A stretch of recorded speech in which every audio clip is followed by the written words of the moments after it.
Welcome back to the Deep Dive. I have to say, the energy in here today it's just different. It really is. It feels like the calm before the storm. Totally. Just looking at this stack of research, all the articles, the data models we've pulled, something's brewing. The anticipation is heavy. Exactly. And just so we're all on the same page, let's timestamp this.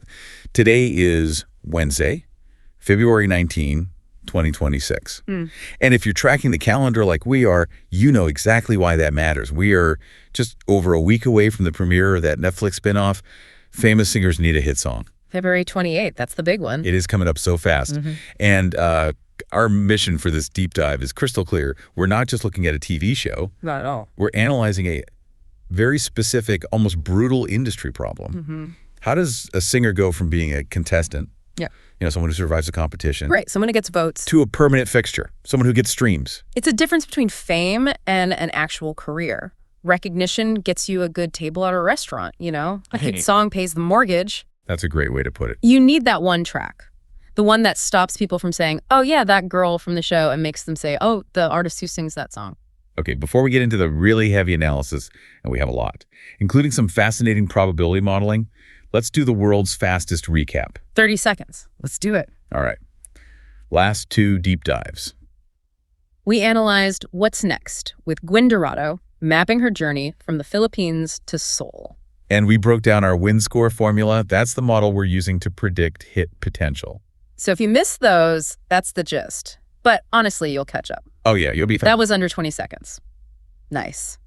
Let's pivot straight to listener feedback because it has been flooding in. It really has. And I have to say, our listeners are, they're doing their own research. It's amazing. We got a ton of comments about Gwyn Dorado's career before she even set foot in Korea. Right. She didn't just appear out of thin air on a Korean stage. She wasn't a blank slate. Exactly. A lot of you flag songs like Tu La La and Why Do We Love, and these weren't just covers. These were tracks that prove she had, a songwriting DNA way before the camera started rolling. It shows she can generate melody, not just mimic it. She understands song structure.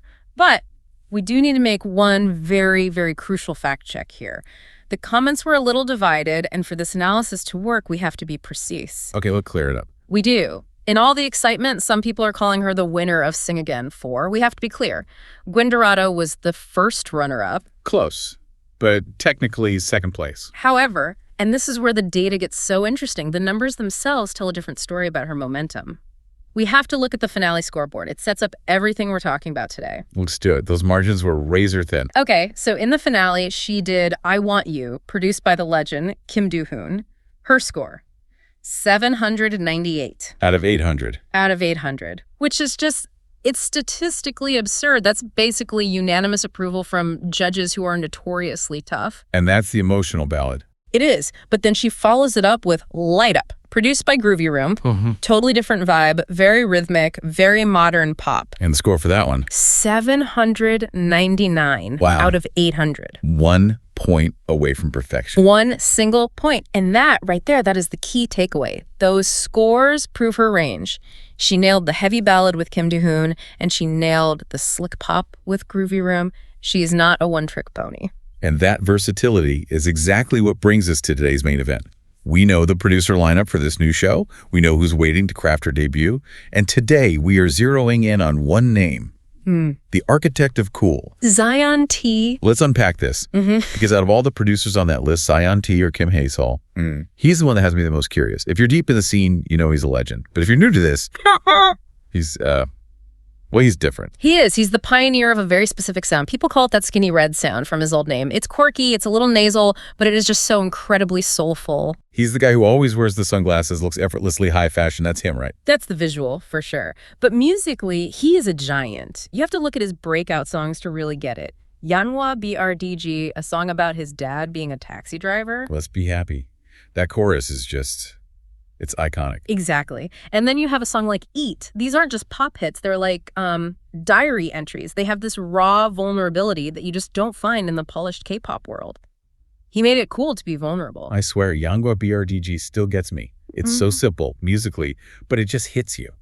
And I guess that's his superpower, right? It's not about the fireworks. It's all about the feeling. It is. And this is why we have to talk about his production philosophy. Because if Gwyn works with him, she is stepping into a totally different world from a competition show. Zion.T works by subtraction. Subtraction. Explain that. I feel like K-pop especially is about adding more. Yeah. More synths, more layers, more everything. Right. Most production is maximalist. It's a wall of sound designed to fill every single frequency. Zion.T does the complete opposite. He removes the clutter. He favors what some people call my close intimacy. Close intimacy. I like that. What does that actually mean? It means the vocals are dry. There's no heavy reverb to hide behind. The drums are tight. The bass is warm, but it's not booming. He clears all this space so the melody, the hook, becomes addictive because there's nothing else to distract you. So he's not trying to blow out your car speakers. He's trying to get inside your head. Precisely. And that brings us to the strategy for Gwyn Dorado. We're calling this the velocity hit. Okay, velocity hit. Define that.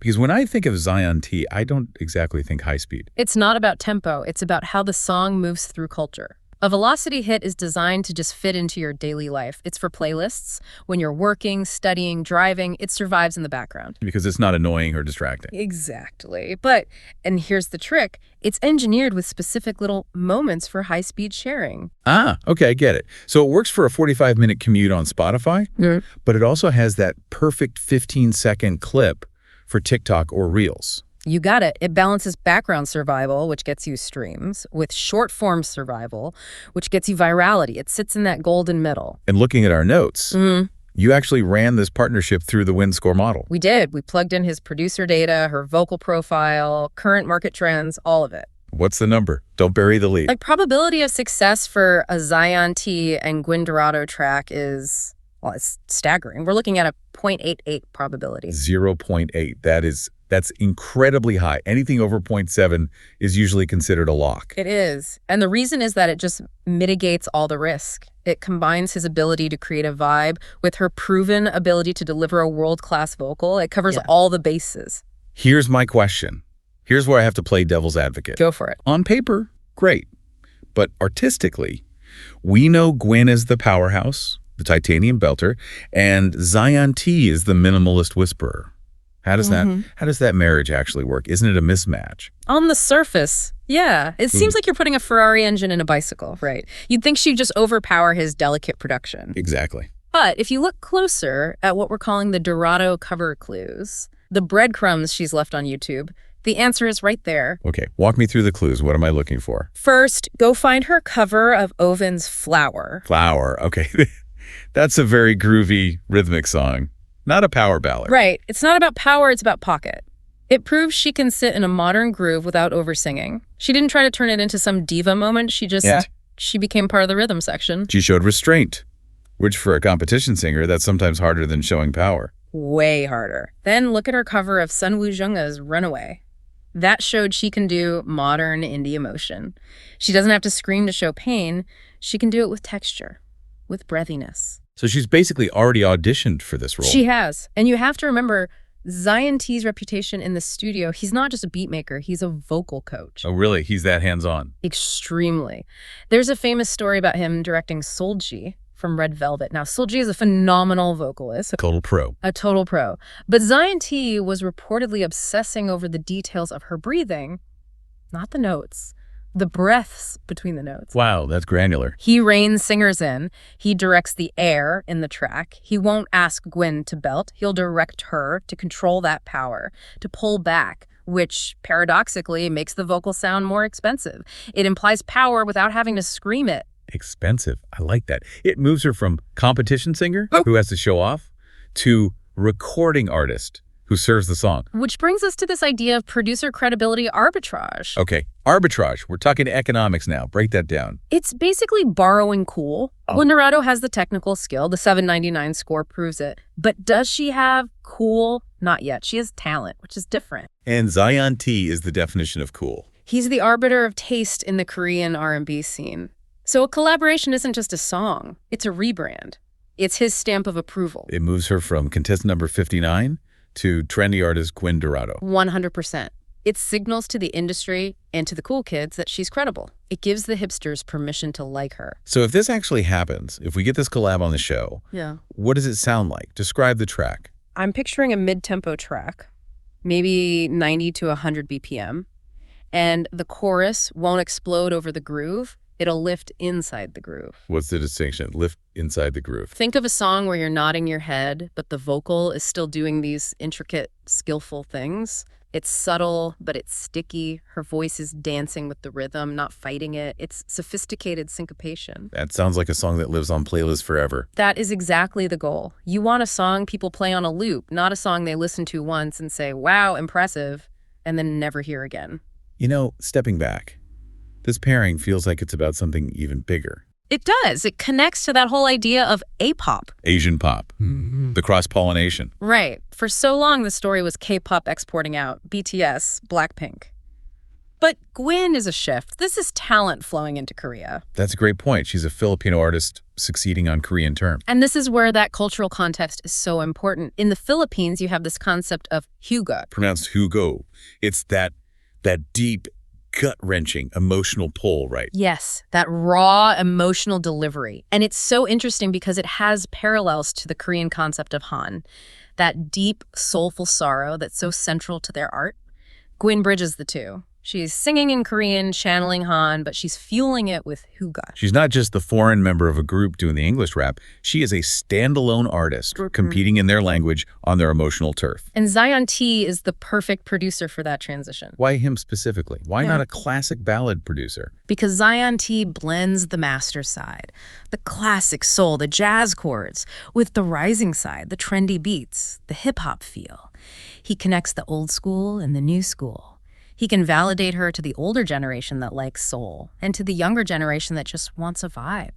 It's fascinating. We've been trained by competition shows to think a hit is about the longest, highest note, the confetti drop moment. But what you're saying is, in 2026, a hit might just be the song that feels the best to live inside of. That's the provocation, isn't it? We're moving from stunt vocals to lifestyle vocals. Which brings me to my final thought for you, the listener. We live in a world of shrinking attention spans. We all feel it. So, does a hit song even need to be a vocal showcase anymore? Does it have to be impressive? Or does it just need to be a vibe that fits a playlist? It's a huge question about what artistry even means now. Is the goal to impress or to accompany? And if Gwyn Dorado can master that, if she can master the vibe as well as she's mastered the belt, she's going to be unstoppable. The 0.88 probability certainly suggests that. But, probability isn't certainty. No, it's not. And we'll find out soon enough. The premiere is February 28th. We will be watching to see if the Zion.T collab actually happens. I'll have my notebook ready. I would expect nothing less. As always, thanks for diving in with us. See you next time.